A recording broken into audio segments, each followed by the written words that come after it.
വെണ്ടക്കായയും കൊണ്ട് തോരൻ ഉണ്ടാക്കുന്നതിന് നോക്കാം. ഇത് എൻ്റെ അടുത്ത ഒരാൾ റിക്വസ്റ്റ് ചെയ്ത റെസിപ്പിയാണിത്.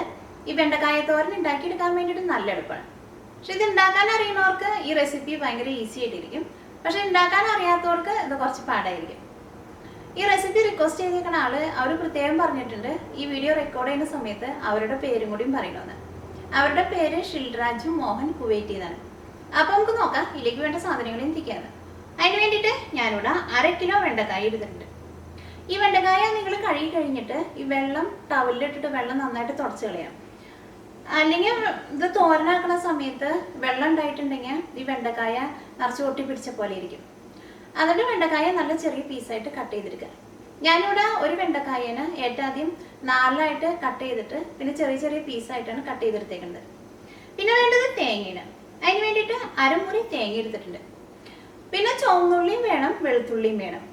ഞാനിവിടെ ഒരു 3 വലിയ വെളുത്തുള്ളിയും 2 വലിയ ചുവന്നുള്ളിയും നല്ല ചെറുതായിട്ട് കട്ട് ചെയ്തെടുത്തിട്ടുണ്ട്. പിന്നെ പച്ചമുളക് വേണം. ഇതിലേക്ക് നമ്മൾ മുളകിൻ്റെ പൊടി ചേർക്കണില്ല. അപ്പോൾ പച്ചമുളക് നിങ്ങളുടെ എരിവിനനുസരിച്ചിട്ട് ചേർക്കാം. പച്ചമുളകും നല്ല ചെറുതായിട്ട് കട്ട് ചെയ്തെടുക്കണം.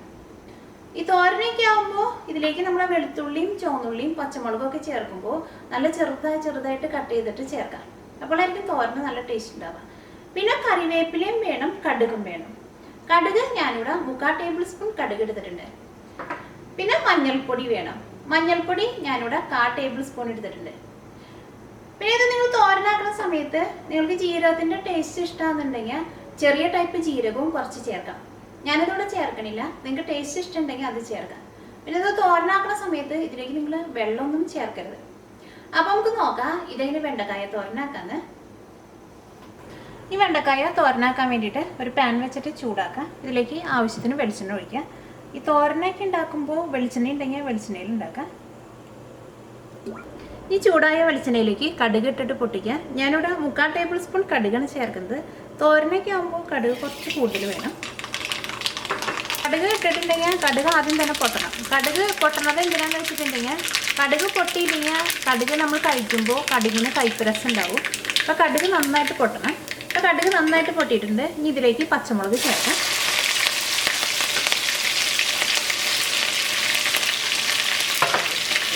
കറിവേപ്പില ചേർക്കാം. ജീരകം ചേർക്കണമെന്നുണ്ടെങ്കിൽ ഈ സമയത്ത് നിങ്ങൾ കുറച്ച് ജീരകം കൂടിയും ചേർക്കാം. ഇതിലേക്ക് ചുവന്നുള്ളിയും വെളുത്തുള്ളിയും ചേർക്കാം. ജീരകം ചേർക്കുമ്പോൾ ഒരു 2 നുള്ളി ജീരകമൊക്കെ ചേർത്താൽ മതി. ഇപ്പം ഇത് ചെറുതായിട്ടൊരു ഗോൾഡൻ കളറായിട്ടുണ്ട്. ഇത് നല്ല ബ്രൗൺ ആവാൻ നിൽക്കരുത്. ഇനി ഇതിലേക്ക് മഞ്ഞൾപ്പൊടി ചേർക്കാം. ഞാൻ അതിലേക്ക് 1/4 ടേബിൾ സ്പൂൺ മഞ്ഞൾപ്പൊടിയാണ് ചേർക്കുന്നത്. ഇനി മഞ്ഞൾപ്പൊടി ഇതിനകത്ത് കിടന്നിട്ട് നന്നായിട്ട് മൊരിയണം. ഇതിലേക്ക് വെണ്ടക്കായ ചേർക്കാം. തേങ്ങ ചേർക്കാം. ഉപ്പ് ചേർക്കാം. ഇതെല്ലാം കൂടിയിട്ട് നന്നായിട്ടൊന്ന് മിക്സ് ചെയ്യാം.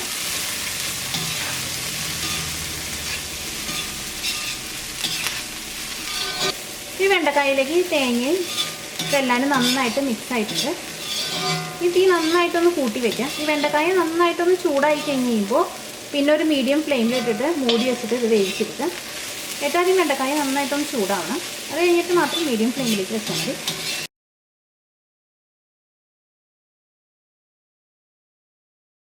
ഇപ്പോൾ വെണ്ടക്കായ നന്നായിട്ട് ചൂടായിട്ടുണ്ട്. ഇനി നമുക്ക് തീ പതുക്കൊന്ന് കുറച്ചിട്ട് മൂടി വയ്ക്കാം. തീ നന്നായിട്ട് കുറച്ച് വയ്ക്കരുത്, പതുക്കൊന്ന് കുറച്ചാൽ മതി. ഇത് ഇടയ്ക്കൊന്ന് ഇളക്കിയിട്ട് കൊടുക്കണം. വെണ്ടക്കായൊക്കെ പെട്ടെന്ന് വെന്ത് കിട്ടും. നമുക്കൊരു 6-7 മിനിറ്റ് കൊണ്ട് ഈ വെണ്ടക്കായ തോരൻ റെഡി ആയി കിട്ടും. ഇടയ്ക്കൊന്ന് ഇളക്കിയിട്ട് കൊടുക്കാം.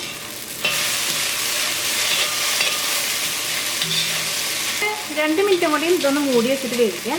അത് കഴിഞ്ഞിട്ട് ഒരു 2 മിനിറ്റ് നമുക്ക് തുറന്നിട്ടിട്ട് ഇതൊന്ന് ഇതേപോലെ നന്നായിട്ടൊന്ന് ഇളക്കി കൊടുത്തിട്ട് വേവിച്ചെടുക്കാം.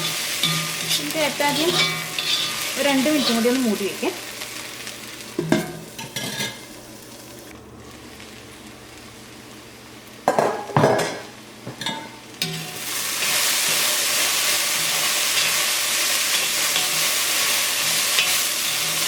വെണ്ടക്കായ ഒരു 3/4 ഭാഗം വെന്തിട്ടുണ്ട്. ഇനി ഇത് മൂടി വയ്ക്കണ്ട. ഇനി ഇതൊരു 2-3 മിനിറ്റ് ഇതിൽ തുറന്ന് വെച്ചിട്ട് ഇതേപോലെ നന്നായിട്ടൊന്ന് മിക്സ് ചെയ്ത് കൊടുക്കാം. അപ്പോൾ വെണ്ടക്കായ നമുക്ക് ഒട്ടും ഇങ്ങനെ ഒട്ടി പിടിക്കാണ്ട് കിട്ടും.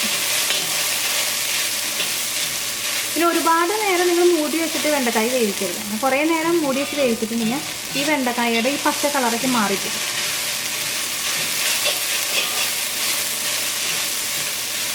ഇതേപോലെ ഇങ്ങനെ നന്നായിട്ട് ഇങ്ങനെ ഒന്ന് വിടർത്തിയിട്ടിട്ട് ഇതേപോലെ ഇങ്ങനെ ഇളക്കി കൊടുക്കാം.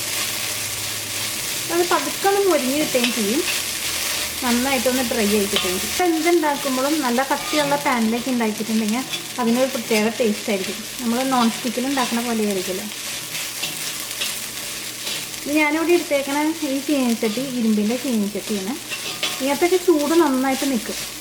നമ്മൾ എന്തുണ്ടാക്കിയാലും അതിനൊരു പ്രത്യേക ടേസ്റ്റ് ആയിരിക്കും. കായത്തോരൻ റെഡി ആയിട്ടുണ്ട്.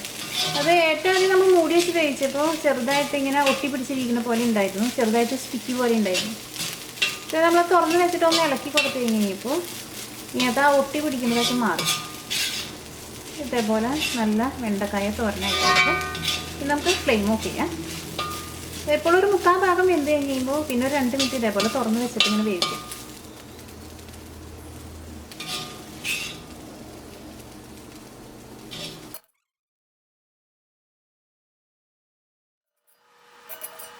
അപ്പോൾ വെണ്ടക്കായ തോരൻ റെഡി ആയിട്ടുണ്ട്.